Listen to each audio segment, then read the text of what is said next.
Class start करते हैं। वेद के बारे में जानते हैं, सत्येंद्र सर नहीं हैं, इसीलिए मैं उनकी क्लास ले रहा हूँ।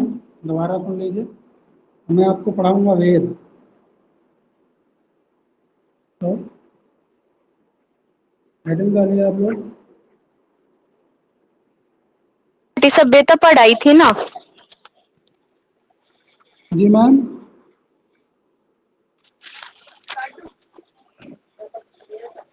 क्या बोल रहे हेलो हैं? सर। सर हाँ आपने बोलिए लास्ट बोलिए। क्लास में सर आपने लास्ट क्लास में सिंधु घाटी सभ्यता पढ़ाई थी। अच्छा, आप लोग थे इसमें? यस सर, तो इसको अब ये ना, ये पूरी नहीं हुई ना, तो इसको कंप्लीट करो ना। कंप्लीट करवा दें इसको? अच्छा, ये कंप्लीट हो गई? नहीं नहीं, कंप्लीट नहीं हुई है वो, तो कहाँ कंप्लीट होगी वो। यस सर, तो सर ये पढ़ाओ ना वेद पहले। तो नहीं मैम, जैसे सर नहीं है तो हम सोचते हैं कोई नया टॉपिक पढ़ा दें आप लोगों को, तो थोड़ा। वैसे मेरी क्लास तो 1 बजे से 1:30 बजे, तो 1 बजे से 50 तक चलती है एंशियंट हिस्ट्री की, जिसमें मैं अभी सिंधु घाटी सभ्यता ही पढ़ा रहा हूँ। सर वो है ना, वो एक शो नहीं होती। जी मैम, मैं मेरे कह को रहा 4 हूँ, से और 9:30 बजे। सुनिए, मैं कह रहा हूँ सर नहीं है तो मैं सोचता हूँ कोई नया टॉपिक आप लोगों को पढ़ा दूँ मैं। ओके सर, पढ़ा लेकिन मेरी दीजिए। ओके सर, जो ओके सर, ओके। जो मेरी प्रॉपर क्लास चलती है मैम, उसका टाइमिंग है 1 बजे से चलती है वो 1:50 तक। ठीक है, ओके सर, ओके। 1 बजे से 1:50 तक चलती है, वेडनेसडे से सैटरडे तक। तो उसमें आप ओके ज्वाइन सर, कर नया सकते हैं। टॉपिक भी उसमें पढ़ा दीजिए। उसमें मैं सिंधु घाटी सभ्यता ही पढ़ा रहा हूँ। ओके। ठीक है,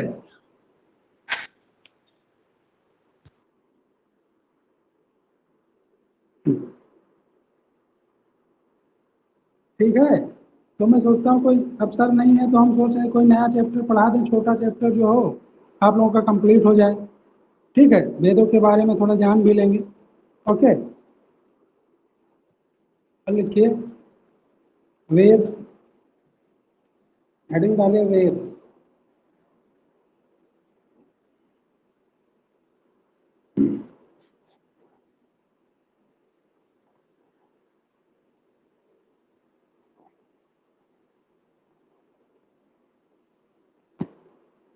इंग्लिश में इसको वेदा कहते हैं।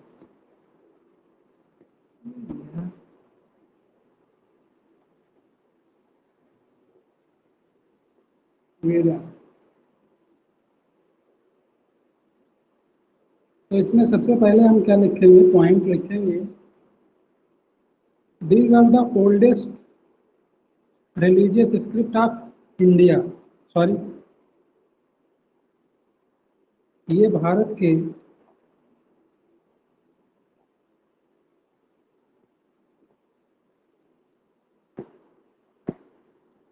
ये भारत के सर्व प्राचीन ये भारत के सर्व प्राचीन धार्मिक ग्रंथ हैं। ये भारत के सर्व प्राचीन धार्मिक ग्रंथ हैं।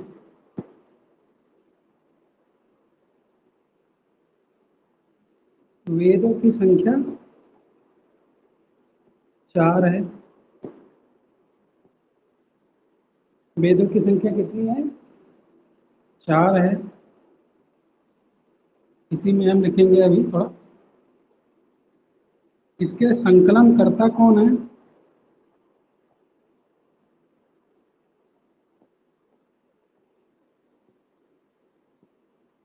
संकलन कर्ता, मेरी क्लास प्रॉपर एंशियंट हिस्ट्री की चलती है वेडनेसडे से सैटरडे, जिसमें मैं अभी पढ़ा रहा हूँ आप लोगों को सिंधु घाटी सभ्यता।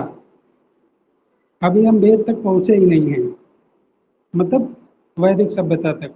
ये तो मैंने साक्ष्य में पढ़ा दिया है जो उसके सोर्सेस हैं, बाकी अभी वैदिक सभ्यता पढ़ाना बाकी है। ठीक है, तो आप लोग चाहे तो ज्वाइन कर सकते हैं 1 बजे वाला क्लास, 1 से 1:50 तक है, वेडनेसडे से सैटरडे तक। इसके संकलनकर्ता कौन है? संकलनकर्ता का अर्थ यहाँ ये है कि इसका लिखने वाले कई सारे लोग रहे होंगे, एक व्यक्ति के द्वारा इतनी बड़ी स्क्रिप्ट नहीं लिखी जा सकती है। संकलनकर्ता का अर्थ होता है, मान लीजिए कि कोई 2 साल पहले चीज़ लिखी गई, किसी ने फिर 5 साल बाद वही लिखा, किसी ने 10 साल पहले लिखा था, किसी ने 20 साल पहले लिखा था। तो जो बाद में सबसे आया वो सारे इंस्क्रिप्शन को उठा के और सारे वो क्या नाम है स्क्रिप्ट को उठा के एक बुक का रूप दे दिया उसने। संकलनकर्ता का अर्थ ये होता है कि लिखे हैं, कहीं इधर हैं कहीं उधर हैं, उसको कंपाइल करना मतलब जोड़ना होता है। संकलन करने का अर्थ ये होता है कि एक व्यक्ति इसके संकलन करता है, लिखने वाले कई सारे हैं। ठीक है, संकलनकर्ता और लेखक में अंतर होता है। संकलित उन चीज़ों का किया जाता है, उन चीज़ों को किया जाता है जो पहले से लिखित हैं लेकिन उसको एक पुस्तक का रूप नहीं दिया गया है। ठीक है, तो इसको लिखने वाले कई सारे हैं लेकिन इसके संकलन करता है, उनका नाम है महर्षि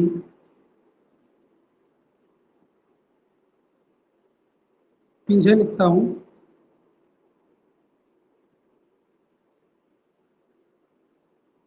उनका नाम है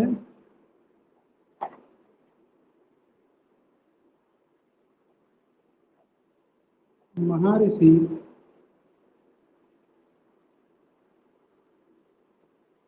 कृष्ण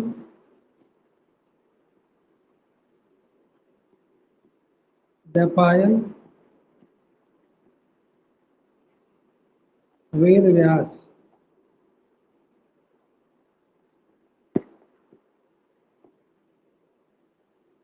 वेदों के संकलनकर्ता कौन है? आप लोग बोलते रहिए, हमको इन्वॉल्वमेंट चाहिए क्लास में कि आप लोग समझ रहे हैं। वेद व्यास। इसके संकलनकर्ता Yes. कौन है? महर्षि कृष्ण द्वैपायन वेदव्यास जी हैं। संकलित इन्होंने किया था, लिखा बहुत सारे लोगों ने होगा लेकिन संकलन इन्होंने किया था, महर्षि कृष्ण द्वैपायन वेदव्यास।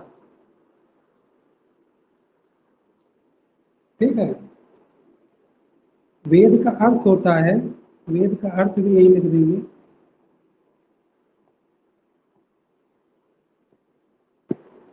वेद का अर्थ ज्ञान होता है। वेद का अर्थ जो है ज्ञान होता है। वेद का अर्थ क्या होता है? ज्ञान होता है। ज्ञान होता है। वेद कितने हैं मैंने पीछे लिखवाया है? सर 4। 4 वेद हैं। तो इसमें चारों में नंबर 1 है आपका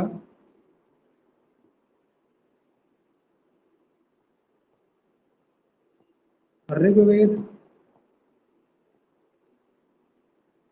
दूसरा आपका है यजुर्वेद,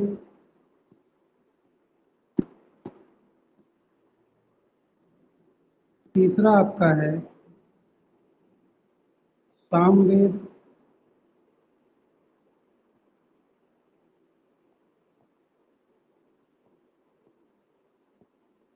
चौथा है आपका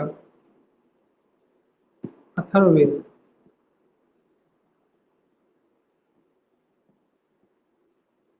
चौथा कौन सा है? अथर्ववेद।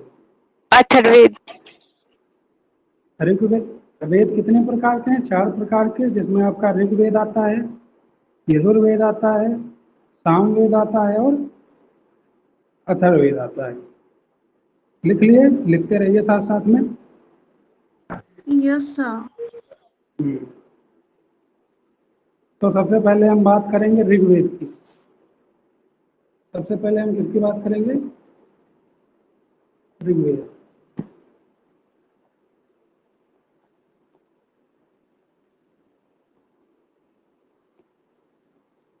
ऋग्वेद में हम लिखेंगे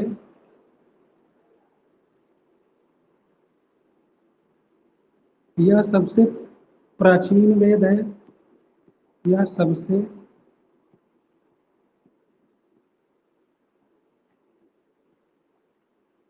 लिख रहे हैं वो समझ में आ रहा है? यह सबसे प्राचीन यस वेद है, सर। यह सबसे प्राचीन वेद है।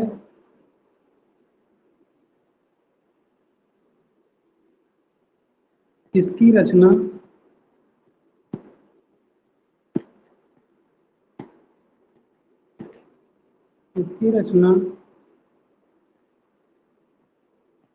सप्त सैंधव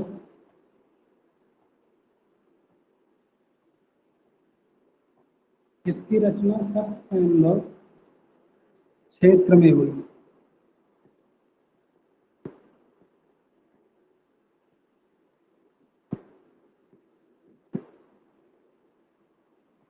इसकी रचना सप्त सैंधव क्षेत्र में हुई। इसकी रचना ऋग्वेद की रचना। अब अगर इसका विभाजन किया जाए ऋग्वेद का,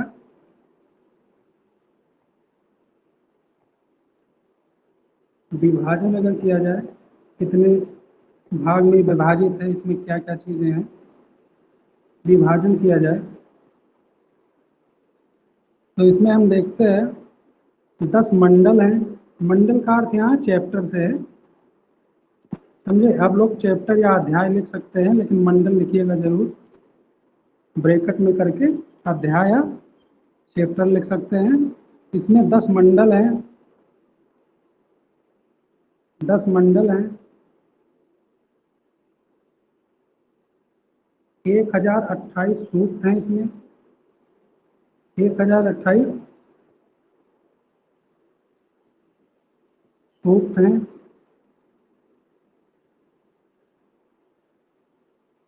और इसमें 10,462 ऋचाएं हैं। ऋचा का मतलब मंत्र।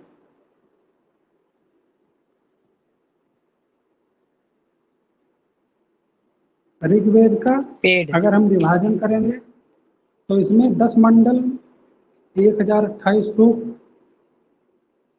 10,462 ऋचाएं।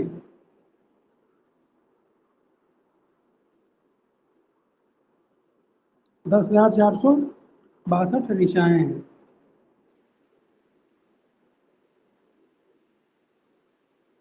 लिख लिए?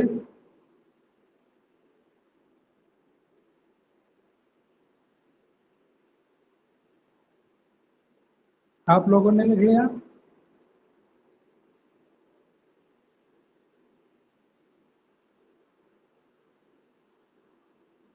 लिख लिए कि नहीं, हमको बताइए एक बार, आगे बढ़े हम। यस सर, लिख लिया। और ऋग्वेद में कितने मंडल हैं? 10 मंडल, 1028 सूक्त, 10,462 ऋचाएं हैं। अब देखिए 10,462 ऋचाएं हैं, इनमें से 250 जो ऋचाएं हैं, 250 ऋचाएं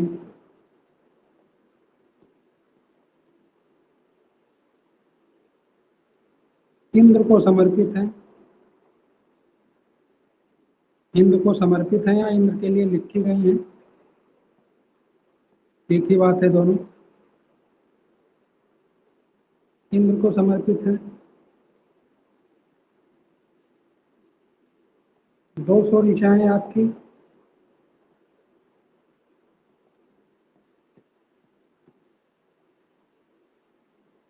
दो सौ ऋचाएं अग्नि देवता को समर्पित है।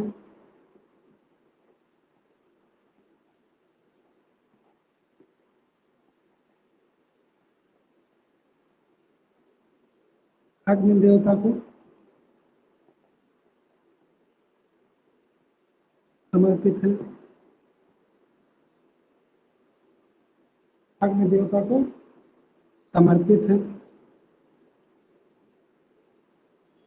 स्टार बना के लिखिएगा, इम्पोर्टेंट है, कई एग्जाम में आया हुआ है कि ऋग्वेद के पाठ करने वाले पुरोहित को ऋग्वेद का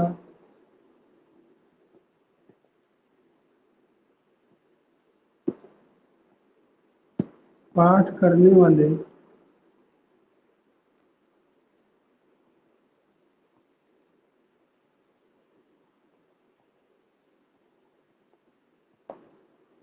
पुरोहित को होत्रु कहते हैं सर। जी सर, होत्रु होत्र कहते कहते हैं। हैं। होत्र, तेज बोले।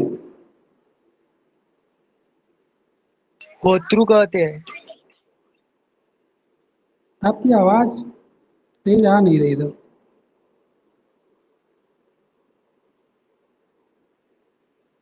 इसमें जो मैंने विभाजन पढ़ाया, देखिए विभाजन इसमें 10 मंडल, 1028 सूक्त, 10,462 ऋचाएँ हैं। इसमें ऋग्वेद में 250 ऋचाएँ इंद्र को समर्पित हैं, 200 ऋचाएँ अग्नि देवता को समर्पित हैं।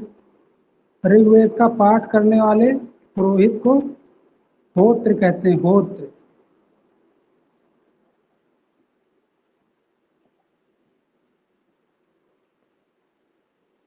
ऋग्वेद का पाठ करने वाले पुरोहित को क्या कहते हैं?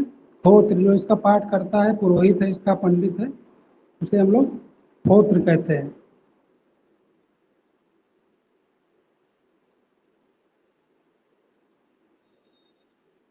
ठीक है, लिख लिया।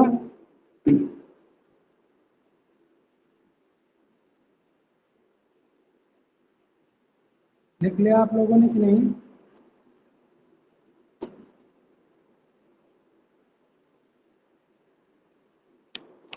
आवाज नहीं जा रही है मेरी क्या? सर हमारे साइड से नेटवर्क इशू है, बाद से जब नहीं आ रही होगी आपके पास आवाज। नहीं नहीं, आ रही है। हम धीरे या तो बोलते होंगे आप लोग, सुनाई नहीं देता हमको। ठीक है, होत्र कहते हैं। इसी में ही हम लोग थोड़ा लिखेंगे कि ऋग्वेद से हमको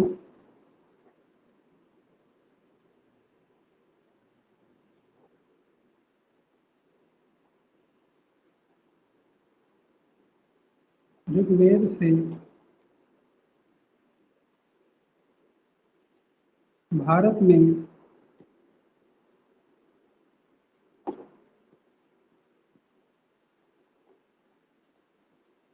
आने वाले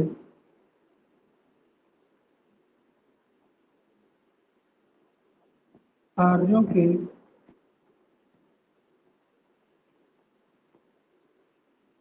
राजनैतिक,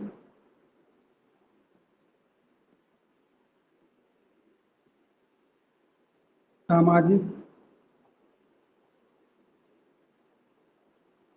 राजनैतिक, सामाजिक, धार्मिक,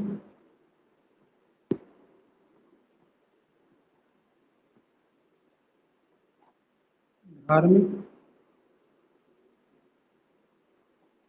आदि व्यवस्थाओं का पता चलता है।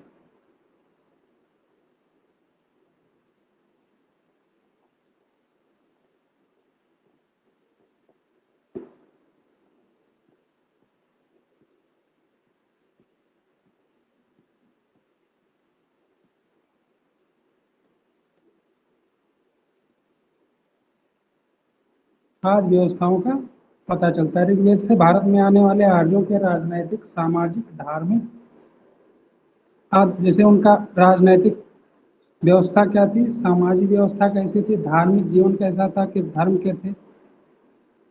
सामाजिक व्यवस्था में आपकी बहुत सारी चीजें आएंगी, रहन सहन, वेशभूषा, सभ्यता कैसी थी,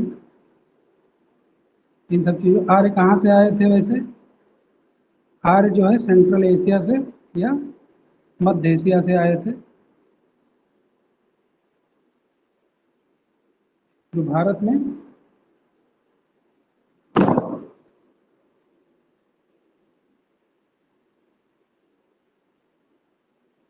सॉरी लिख लिया?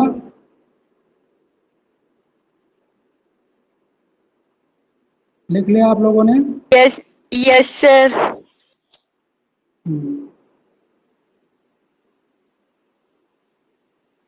देखिए इसी में लिखिए, ऋग्वेद के तीसरे मंडल में,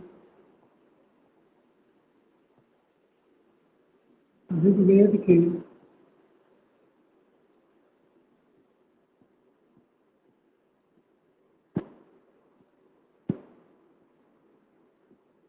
तीसरे मंडल में, ऋग्वेद के तीसरे मंडल में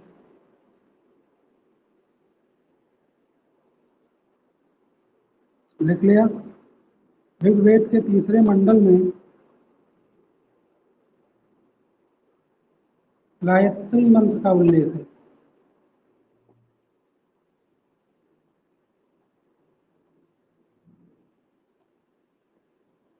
गायत्री मंत्र का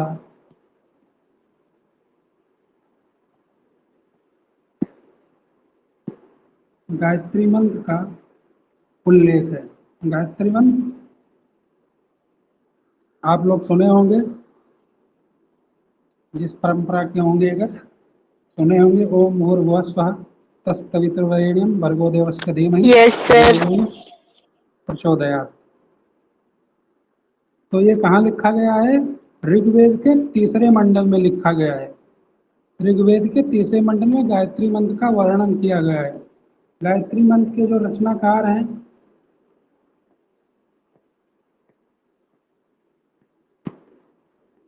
गायत्री मंत्र के जो रचनाकार हैं, विश्वामित्र जी हैं, महर्षि विश्वामित्र।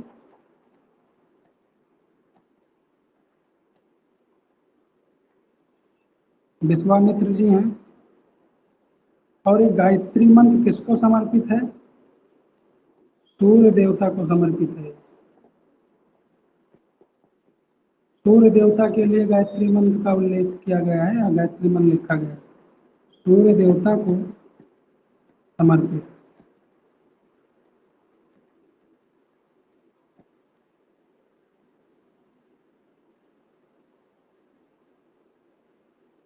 गायत्री मंत्र किसको समर्पित है? सूर्य देवता को।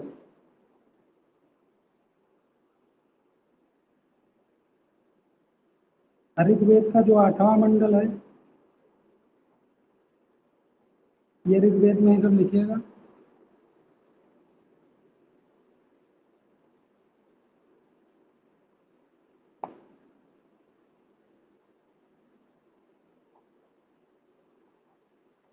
आठवां मंडल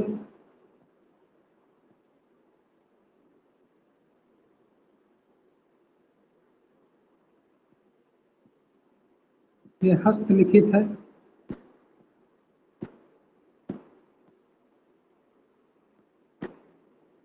आठवां मंडल हस्तलिखित है।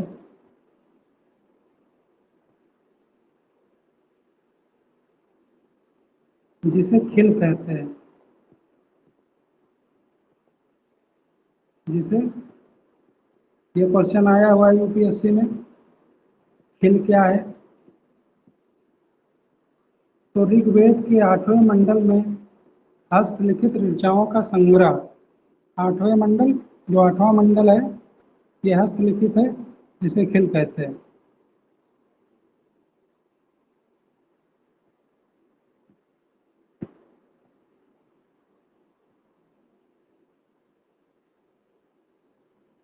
समझ में आ रहा है आप लोगों को? Yes sir.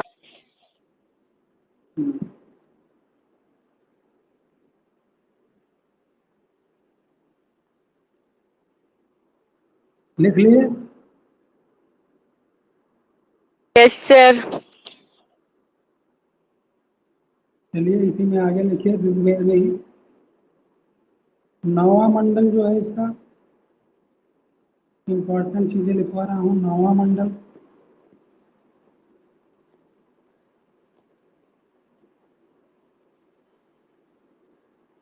सोम देवता को समर्पित है।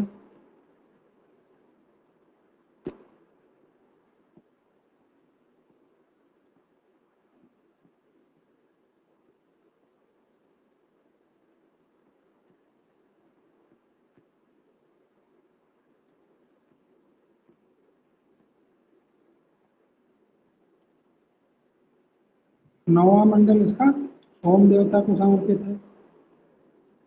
10वां मंडल है जो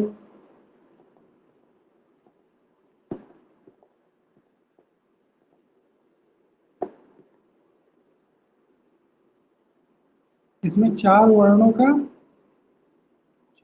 के बारे में बताया गया है। तो इसमें लिखते हैं, इसमें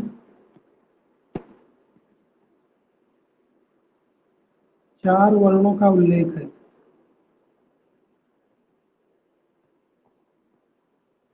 चार वर्णों का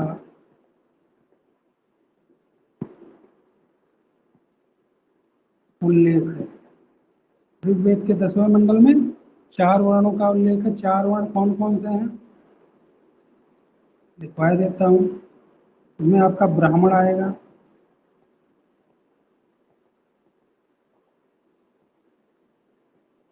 क्षत्रिय,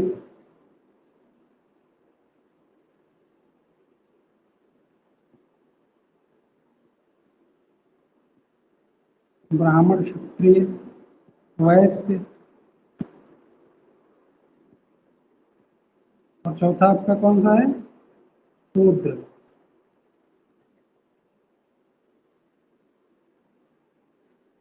चौथा कौन सा है, शूद्र। ऋग्वेद के 10वें मंडल में 4 वर्णों का उल्लेख किया गया है। इसमें आपका ब्राह्मण, क्षत्रिय, वैश्य और शूद्र आते हैं। पहली बार 4 वर्णों का उल्लेख किया गया है, लेकिन ये आज के युग से बिल्कुल अलग है। वहाँ 4 वर्णों का अर्थ इस बताया गया है कि कोई भी व्यक्ति अगर वो शूद्र है तो ब्राह्मण बन सकता है। 4 वर्णों की जो व्याख्या की गई है इसमें, उसमें ये नहीं है कि कर्म आधारित व्यवस्थाएं नहीं थी यहाँ पे, सॉरी, जन्म आधारित व्यवस्थाएं नहीं थी यहाँ पे, कर्म आधारित व्यवस्थाएं थी। अगर आप पढ़ाई के क्षेत्र से जुड़े हुए हैं, पढ़ाते हैं, शिक्षा प्रदान करते हैं लोगों को, then you are a Brahmin. If you are related to defence system, then you are Kshatriya. If you are related to business sector, you are Vaishya. And service sector से आपको मिलेगा शूद्र। तो ब्राह्मण अगर शिक्षा प्रदान करता है वो होगा। क्षत्रिय जो है रक्षा कार्य में अगर कार्यरत है तो वो क्षत्रिय होगा, चाहे वो ब्राह्मण के घर में ही जन्मा हो, इससे कोई मतलब नहीं, वो क्षत्रिय होगा। कर्म के आधार पे यहाँ वर्ण व्यवस्थाओं का आधार है, ये हम नोट करवा दे रहे हैं। अगर आप ब्राह्मण हैं और आप बिजनेस करते हैं, कोई व्यापार करते हैं, तो आप वैश्य हो गए। अगर आप क्षत्रिय हैं और अगर आप सेवा देते हैं, मजदूरी वगैरह करते हैं, तो आप वैश्य हो जाएंगे। कर्म आधारित था, जन्म आधारित नहीं था। ठीक है, समझ में आया? Yes sir. तो यहाँ लिख लेते हैं कि इस युग में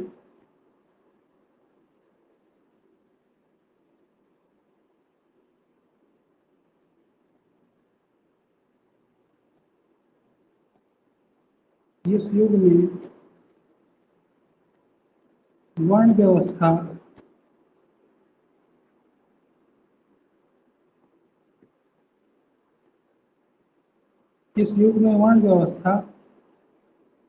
जन्म आधारित न होकर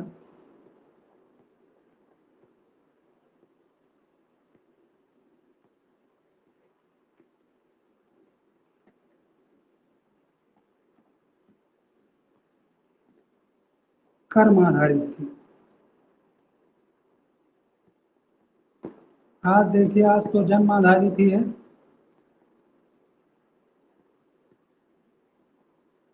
क्या कार्य करते हैं आप, उस प्रकार से आप उस वर्ण के हो जाएंगे उस जमाने में, मतलब जो युग चल रहा है इनका, वेदों का।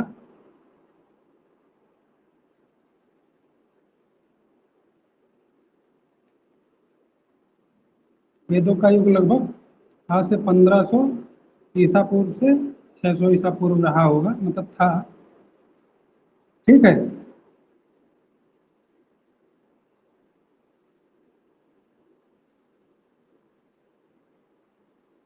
Yes sir. हम्म। दूसरा देखते हैं हम लोग।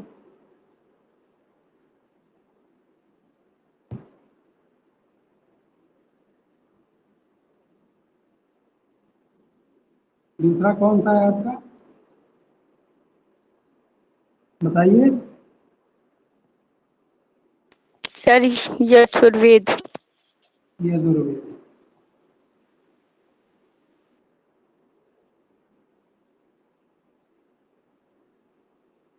यजुर्वेद में लिखिए, यजु का अर्थ पहले लिखिए। यजु का,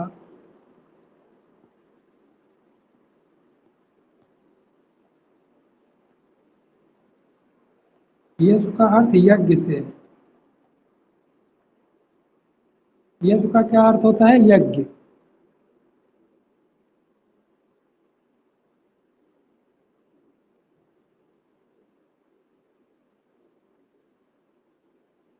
यजु का क्या अर्थ होता है, यज्ञ। तो इसमें क्या होगा, देखिए, ये वेद कर्मकांड प्रधान वेद है। ये वेद कर्मकांड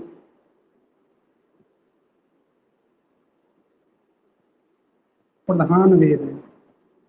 सर इस कर्म कांड से क्या तात्पर्य है? वही मैं बताने जा रहा हूँ। यज्ञ का अर्थ है यज्ञ। ये वेद कर्मकांड प्रधान है। अब जैसे कर्मकांड प्रधान का अर्थ यह होता है कि किस प्रकार से रिचुअल्स करने हैं। रिचुअल्स मतलब यज्ञ में कौन कौन सामग्री आएगी, किस प्रकार से यज्ञ किया जाएगा, अगर कोई सत्यनारायण व्रत का कथा सुनता है तो कैसे किया जाएगा। ये होते हैं कर्मकांड। किस प्रकार से विवाह या परिणय उत्सव कैसे मनाया जाएगा, ये सब कर्मकांड पे आधारित चीजें हैं। अगर कोई यज्ञ करने जा रहा है, समझ रहे हैं आप, कर्मकांड इसे ही कहते हैं।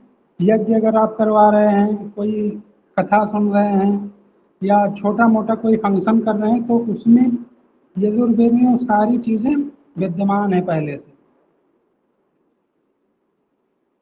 वैदिक ओके सर। रिचुअल को जो वैदिक परंपराओं का एक समूह है इसमें, मतलब वैदिक परंपरा। अब आजकल भी हम लोग यज्ञ वगैरह करते हैं, कथा सुनते हैं या कुछ भी विवाह वगैरह होता है तो कर्मकांड उसमें होते हैं ना, बहुत सारे रिचुअल्स हम लोग फॉलो करते हैं। 7 फेरे हैं जैसे, और सारे अग्नि के, अग्नि को बीच में रख के उसको घूमना है, तो ये सब कर्मकांड के अंतर्गत आते हैं। ठीक है। कर्मकांड का ओके मतलब समझ सर। गए आप लोग। Yes sir. हाँ, ये वेद कर्मकांड प्रधान वेद है। इसी में थोड़ा लिखिए,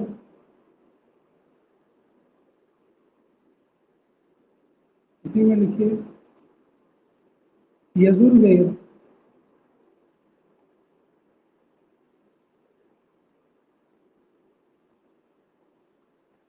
यजुर्वेद 2 भागों में है। यजुर्वेद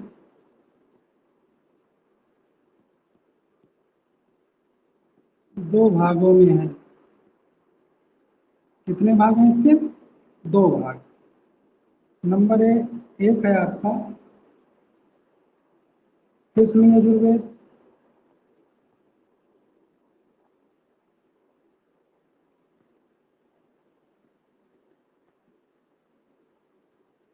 नंबर दूसरा है आपका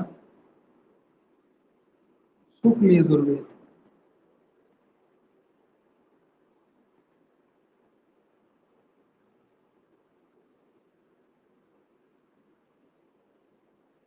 कृष्ण यजुर्वेद और शुक्ल यजुर्वेद। जो आपका कृष्ण यजुर्वेद है ये गद्य में है,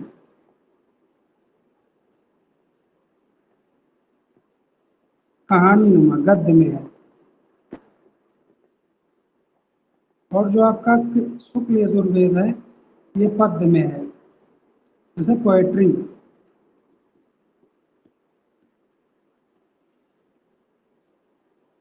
कृष्ण यजुर्वेद के दो भाग हैं, जिसमें आपका एक है कृष्ण यजुर्वेद, दूसरा है आपका शुक्ल यजुर्वेद।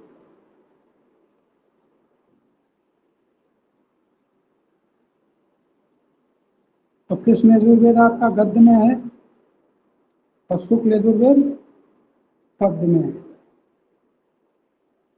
ठीक है। इसमें एक चीज और जोड़ेगा कि यजुर्वेद एकमात्र ऐसा वेद है जो गद्य और पद्य दोनों में है। यजुर्वेद एकमात्र वेद है, एकमात्र वेद है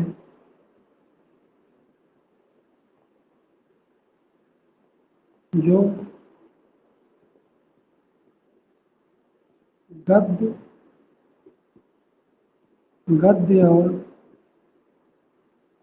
पद्य दोनों में है।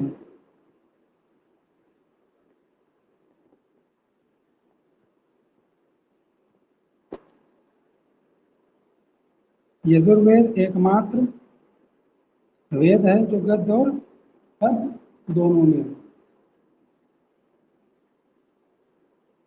लिख लिए?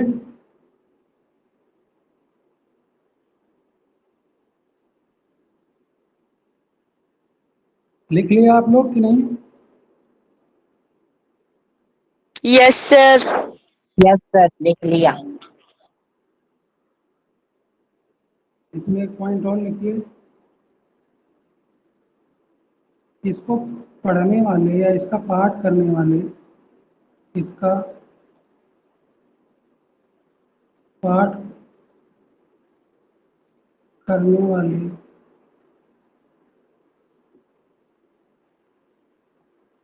पुरोहित को, इम्पोर्टेंट है ये, क्वेश्चन आते हैं इससे, ध्यान रखिएगा। इसका पाठ करने वाले पुरोहित को अधर्यु कहते हैं।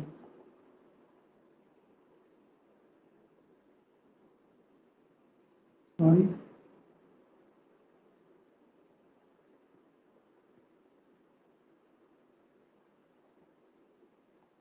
अधर्वयु कहते हैं, अधर्यु।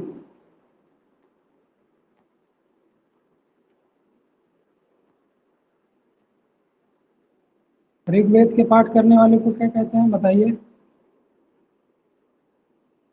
Sir other view. मैंने ऋग्वेद पूछा है मैम, ये तो यजुर्वेद है।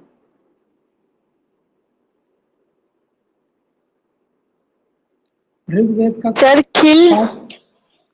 नो, खिल तो उसे कहते हैं जो 8वां मंडल हस्तलिखित है, उसको खिल कहा गया है।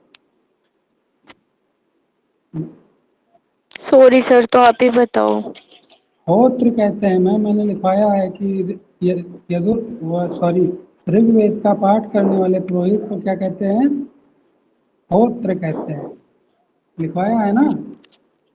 सर मैंने ये लाइन थोड़ी मिस्टेक हो गई थी इस वजह से। हाँ हाँ, आज तो लिख बारिश की लीजिए। वजह से सर नेटवर्क नहीं आ रहे ठीक से। ठीक है, तो उसको लिख लीजिए, लिख लीजिए आप।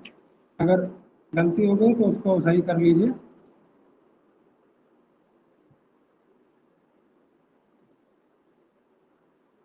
खिल कहते हैं जो 8वां मंडल हस्तलिखित है, उसको खिल कहा जाता है। ठीक, सर हो गया नोटेड। इसको लिख लिया? Yes sir. ओके। अब हम सामवेद देखते हैं, तीसरा वेद है।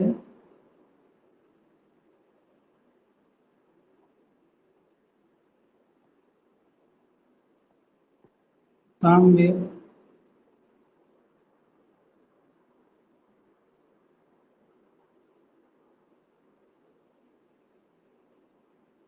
सामवेद देखते हैं।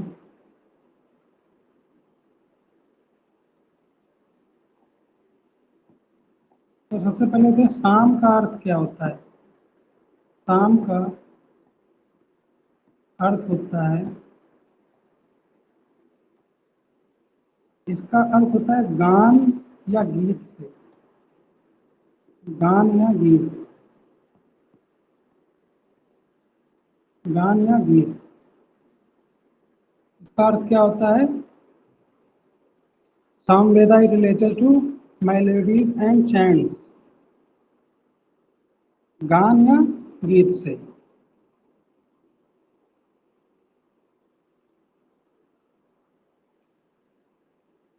अर्थात इसका मतलब ये हुआ जिस वेद के साम गायन गए हों, जिस वेद में साम या गान गाए गए हों, साम गाए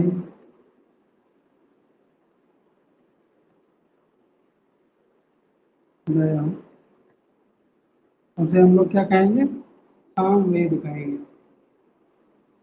उसे हम लोग साम वेद कहेंगे।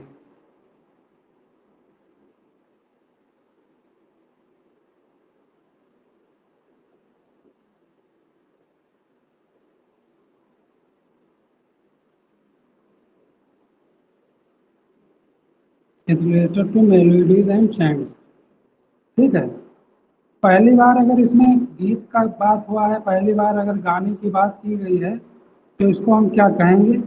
आगे देखते हैं। लिख लिया इसको ना? पहली बार किसी भी धार्मिक पुस्तक में, रिलीजियस स्क्रिप्ट में पहली बार गाने की बात आई है, तो इसको हम कहते हैं सामवेद। सामवेद भारतीय संगीत का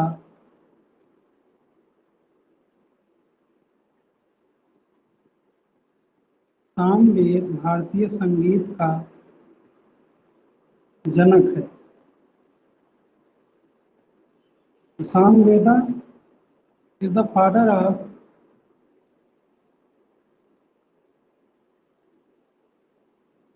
इंडियन म्यूजिक। सामवेद भारतीय संगीत का जनक है।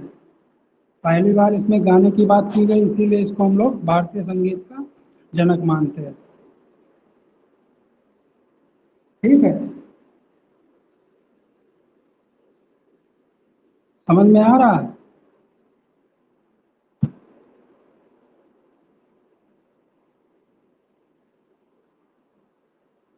आवाज मेरी जा नहीं रही है क्या आप लोगों को? सर नहीं आ रही है ना। लिख लिए ना? सर मुझे तो अब आ इसमें रही है। लिखे इसका पाठ करने वाले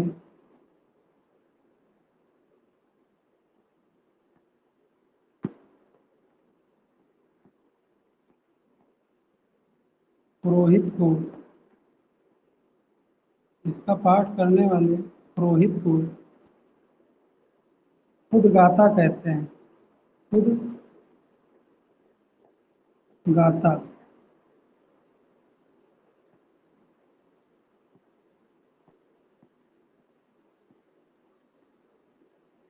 इसका पाठ करने वाला पुरोहित कौन होता है? उद्गाता।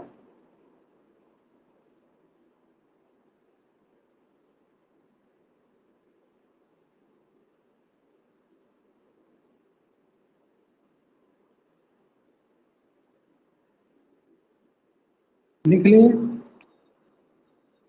Yes sir. आखिरी वेद देखते हैं, चौथा, जिसे हम लोग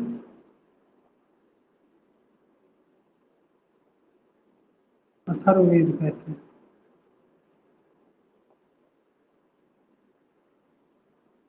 अथर्ववेद। अथर्व का अर्थ होता है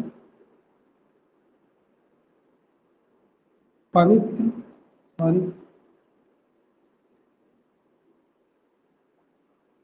अथर्व का अर्थ होता है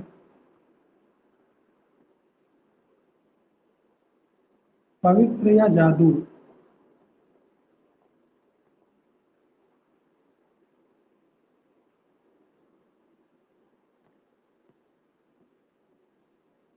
पवित्र या जादू।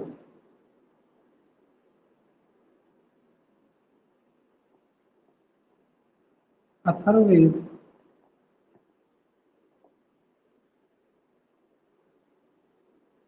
अथर्ववेद में अथर्ववेद में रोग निवारण,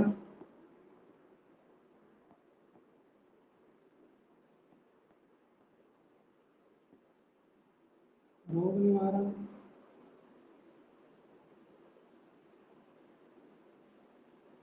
प्रणय गीत, प्रणय गीत का अर्थ होता है जो विवाह में गाना गाते हैं लोग, प्रणय गीत, अंधविश्वास,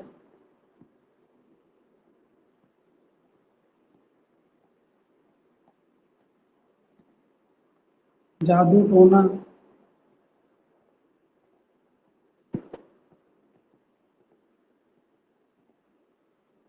आदि का वर्णन है, यह आदि का उल्लेख है।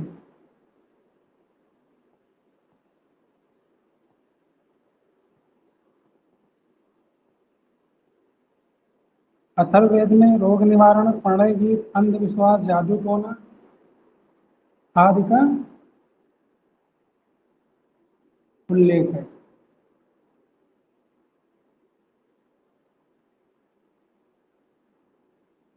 आदि का उल्लेख है।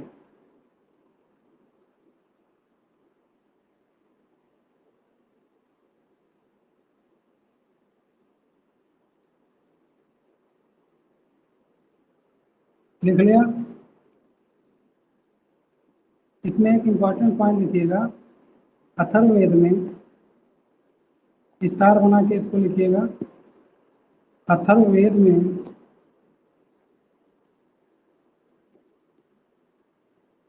कन्याओं के जन्म की निंदा की गई है। कन्याओं के जन्म की निंदा की गई है। मतलब कन्याओं का जन्म उनके लिए अशुभ होता था। कन्याओं के जन्म की निंदा की गई है। इसके रचनाकार कौन है?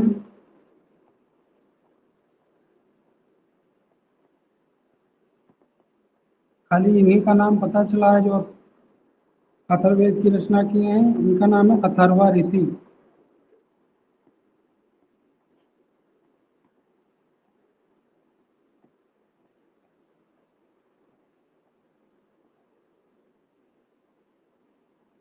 अथर्वा ऋषि।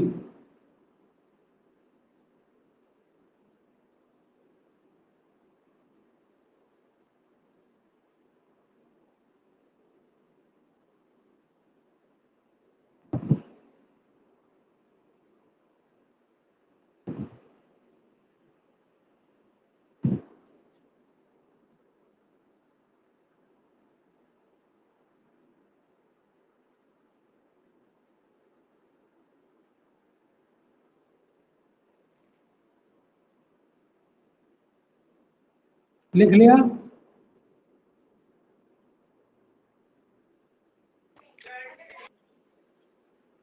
ओके,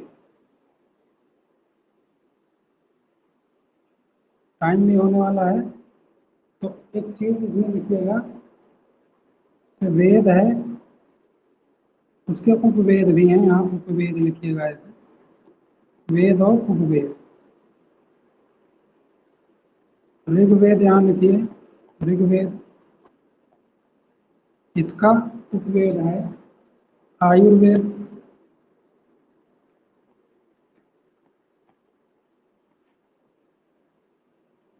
यजुर्वेद यहाँ लिखिएगा। इसका उपवेद आपको धनुर्वेद,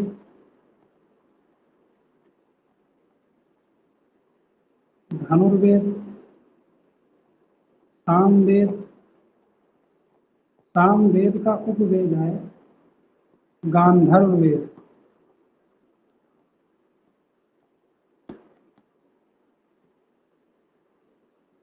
फिर आपका आखिरी में आता है अथर्ववेद। इसका उपवेद है शिल्पवेद।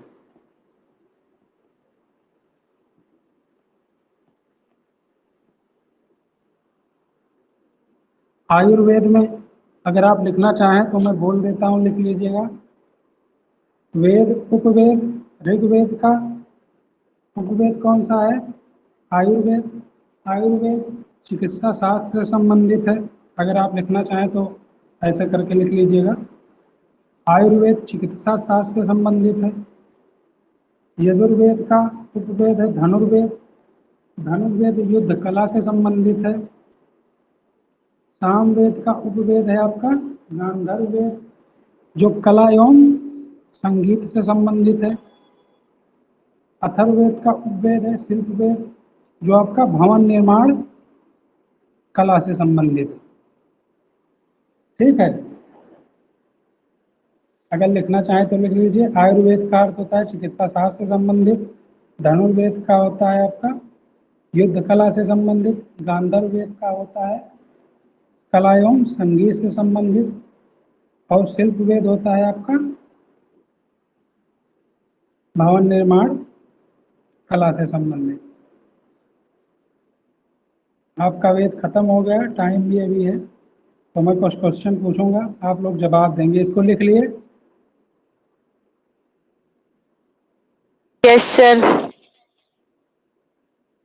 ओके।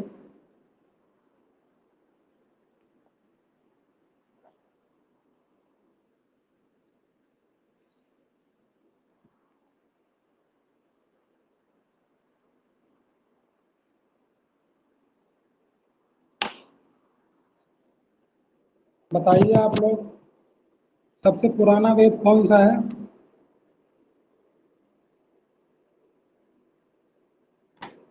सबसे पुराना ऋग्वेद। वेद कौन सा है?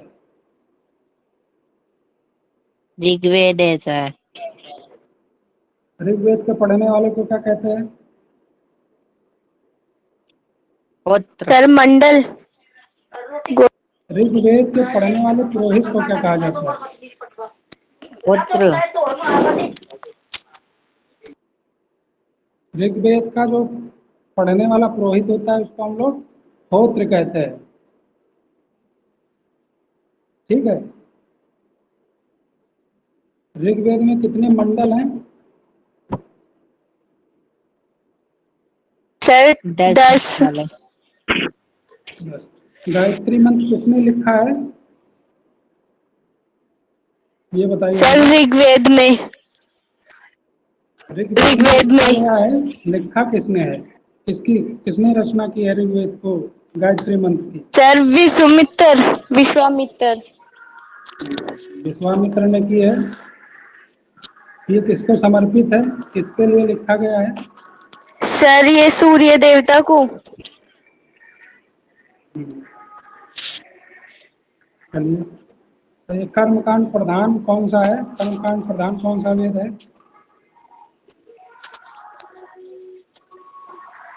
सर यजुर्वेद। यजुर्वेद। यजुर्वेद जो है आपका कर्मकांड प्रधान वेद है। वेद है। सही है। सोम मंडल को ऋग्वेद का, ये हाँ, ऋग्वेद का कौन सा मंडल समर्पित किया गया है? सर दोबारा बोलना क्वेश्चन एक बार। मैं पूछ रहा हूँ कि सोम देवता को ऋग्वेद का कौन सा मंडल समर्पित किया गया है? सर नवा मंडल आई थिंक। नवा मंडल जो है सूर्य को, क्या नाम है, सोम देवता को समर्पित है। बाकी क्या जानकारी मिलती है ऋग्वेद से हमको, बताइए। सर ये एक प्राचीन है, इसमें सामाजिक, आर्थिक व राजनीतिक धर्मों की व्यवस्था के बारे में बताया गया है।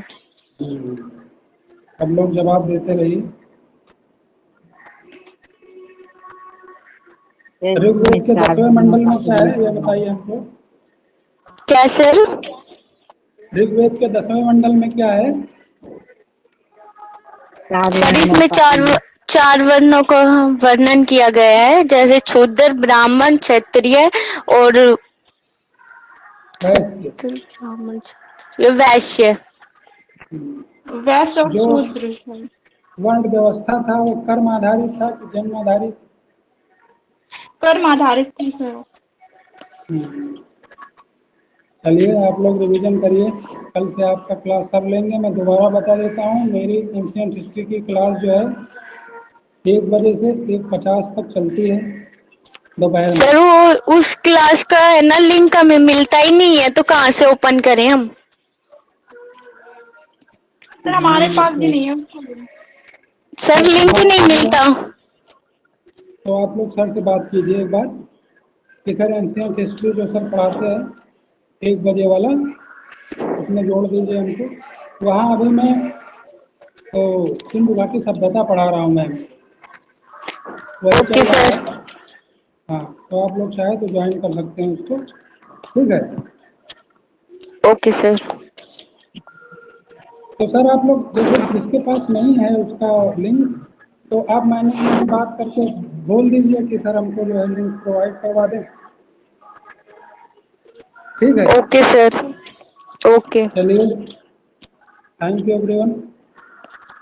ओके क्लास सर, हम थैंक समाप्त करते यू। हैं।